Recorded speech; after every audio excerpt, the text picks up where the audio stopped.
Hello everybody, hope you're having a good day. So today we're going to talk about the apps and prepare to visit Chicago if you're spending there a couple of days. So there are free apps that I download for myself as sightseeing as a tourist. The first app I got that I find the most useful is the Ventra app. Ventra is basically the thing that works for buses and which is called CTA, I guess, Chicago Transit Authority or something, for the buses, and the L's, which is basically the subway, but they call it the L's in Chicago. If you're using a public transportation, if you're not spending a lot of money on Uber, then Ventra is the way to go. Depending on how many days you visit, I figure if you visit more than 3 days, the best way to do it is to get their 7-day pass. The reason why it says 7 days is if you get 3-day pass, I believe it's $15. Additional day is $5. It's like basically $2.50 each way if you think of it. So you have to do more than 2 ways to get your money worth it. But if you do like say 4 days, that's like 15 plus 5, that's 20. And in order for you to get a physical pass, which I would explain later, that's already like $25 already. And $25 is how much you pay for the 7-day pass, like 20 plus 5, I believe. So it's basically more economic. You get a 7-day pass in general, as long as you take more than 2 like rides per day or something, along the line of that. So that's what we did. We went there 5 days and we still got a 7-day pass. We used actually 9 in the end or something, but then we bought the pass and we can reuse it in the future if we ever revisit Chicago. We were a little bit confused, by the way, for getting the app and just like get the wallet pass instead of the physical card. The reason we decided to get the physical pass is because the app, if the app failed, which if you look at the app store score was pretty low, it looks like it can be glitchy. So if you glitch and you're trying to hop on a bus, on a train, you miss it, then it will become a little problem. And if you can use it the day for the multi-day pass, you might as well just like suck it up and get the $5. And you actually can get the $5 back once you register the card. But then the problem is like they said is you can get it right away back. But the problem is like as you are buying it, they only wait for you to buy the multi-days through the vending machine. Then you have to get the card there. So you can't really get the money back until like basically your next time kind of. So anyway, regardless, our choice was the 7-day pass plus the physical card of $5. And then we worry about registration or selling online or something in the future, like haven't decided, but like I'm sure we can borrow someone that is visiting Chicago. It's a big city, a lot of people were visiting. So that's our choice. If you plan ahead, which we didn't, but if you plan ahead, you can avoid that $5 as well by ordering it online and have the physical card mailed to your US address. So if you plan ahead, you can dodge that $5. We didn't. I messed up. So that's what happened to us. So highly recommend you get the app. Highly recommend you plan ahead and get the physical card mailed to you where possible so that you don't have to worry about the app glitchy and stuff. When we were there, we didn't do the payments with the app. We saw people having to scan a long time in order to get the phone thing going or working for them. Don't know what happened. But like as compared to we using the card, physical card, zero problem. So at the end, they can still pay. The people we saw that using the phone, they can still pay. It just took longer. And Chicago people are very nice. The driver is nice. They will make sure you pay before they start driving and stuff, and they wouldn't like catch you on the side of the road kind of time. And plus you're in the city, so it's not like that bad. But I want to be more secure in terms of my rides, so that's why I chose the physical plan physical card plan, and like I said, the physical card, you can dodge that $5 fee if you have the pass mailed to your US address ahead of time. I don't know how long it takes, but if you plan ahead of time, you're ready for it. So that's what I find useful. And if you book your hotel or lodging or wherever, and you know your address, what we did is, because we live in the blah blah blah near the Starbucks reserve there on Michigan and Erie or whatever the street is. So you know which buses you're taking and planning to go. Like for us, it's 146 Field Museum, 147, 151, and 3 are the ones that going up and down on Michigan, kind of. We didn't go that far, by the way. So like you can save all your bus with your favorite bus stop, so you know when up northbound, southbound, so you can know when the bus is coming. When you click on it, so say for example, when you click on it, you can see which line going where. Because like for example, the Field Museum, let's take the Field Museum as an example, right? When you're going south to the 146, so bad day, but like all of them go to museum campus right now, but sometimes they don't always go to the museum campus, and they just go halfway, kind of like not all the way. So you need to double check on the app which bus is really coming, and it's pretty accurate, the app. You can see like very accurately. It also has a nearby. I'm nowhere nearby, that's why. You can also save the location, so it's kind of like your map. You don't have to open a map separately. So prepare your app will be helpful kind of as well, like so that you know your bus route and stuff. And I think they had a very good clear bus schedule and bus map, and it's basically like bus is either going up and down or turn a certain area, so it's pretty straightforward to use. Pretty clear maps. So check out the CTA website for the bus. We did not take the L's.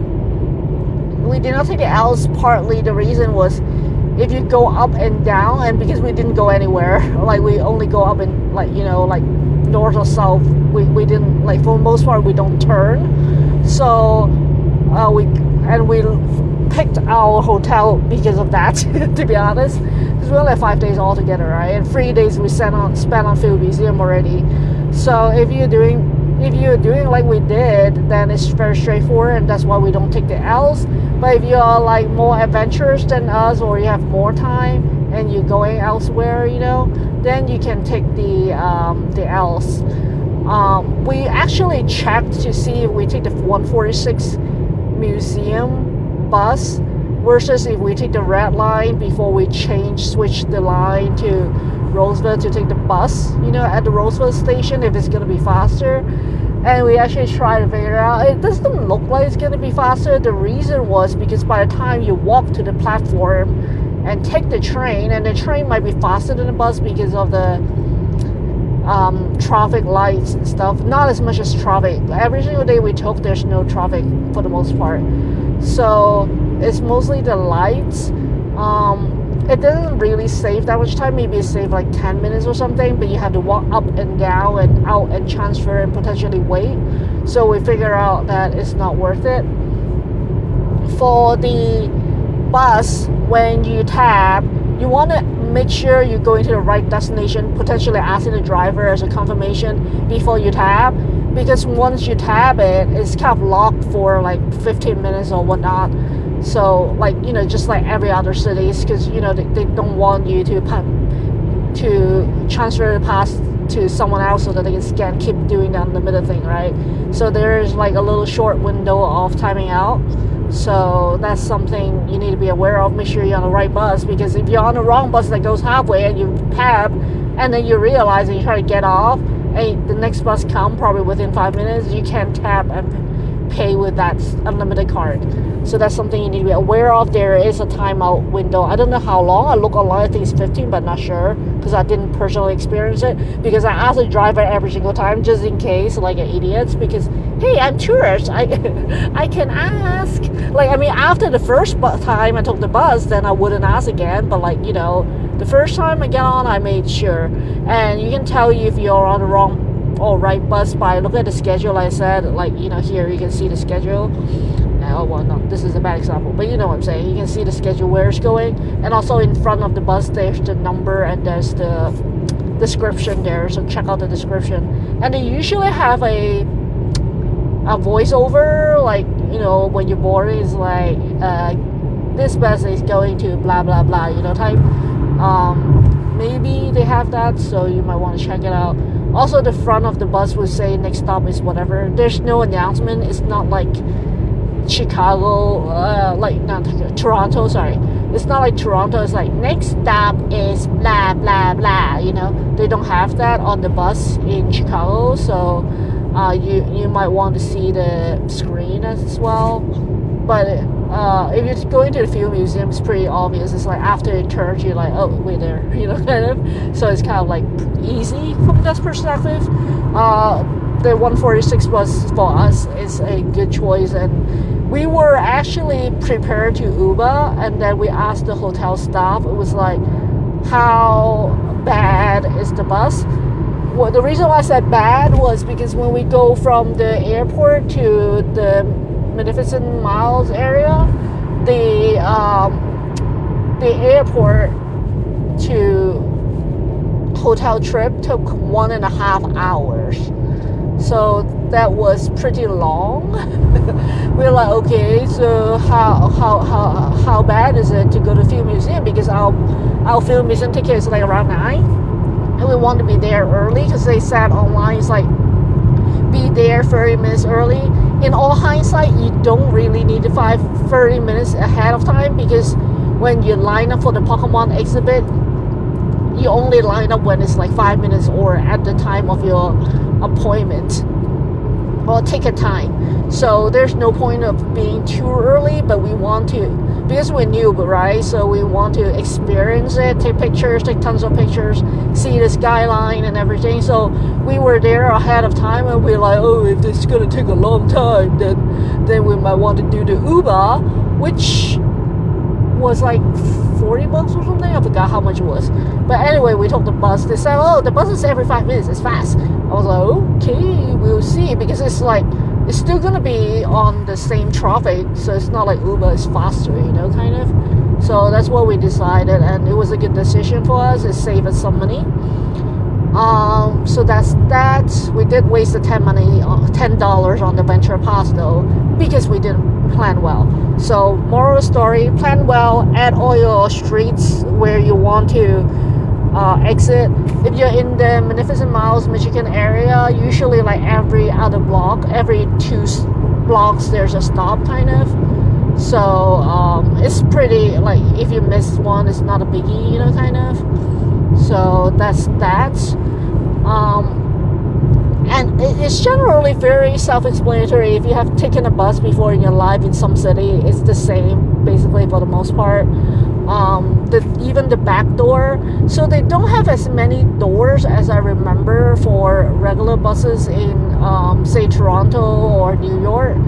So when most of the buses, actually every single buses we took has the connecting train, so it's like connecting in the middle. So usually I remember if you have the connecting train bus, usually there's like 3 exit: the front, the middle, and the back. Like the middle is the one before the connection point, but that's not the case for the Chicago. So it's either front or back, basically, with the connection in the middle.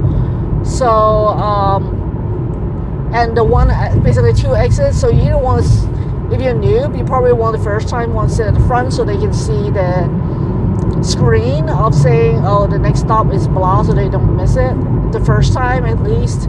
But otherwise you can just sit near the back. It's safe. It felt safe, at least for us. And easy to get off, kind of, from that perspective. Like, you just basically like open the doors, like no rocket science there, with the yellow tab, kind of. So it's very straightforward. So Ventra app, definitely get it before if you're taking public transportation for Chicago. Next is the if you're going to a bunch of museums and so on and so forth, you might want to get the citypass. I'm not going to load it, but that would be one of it. The citypass here, you see, it's useful if you, there are two types that I remember. There's the sea-free, which is a cheaper one, and then the other one, I forgot what it's called, but like the more expensive one, which you can see more stuff, more hits. But for us, the sea-free is enough because we already pay for our few museum tickets because, you know, we're not going to use sea-free for that because we already got our membership. So that makes sense for us to just get a sea-free, which we use it on the aquarium, which you can schedule ahead of time from the app. And the other one was the, let's see, what was the other one?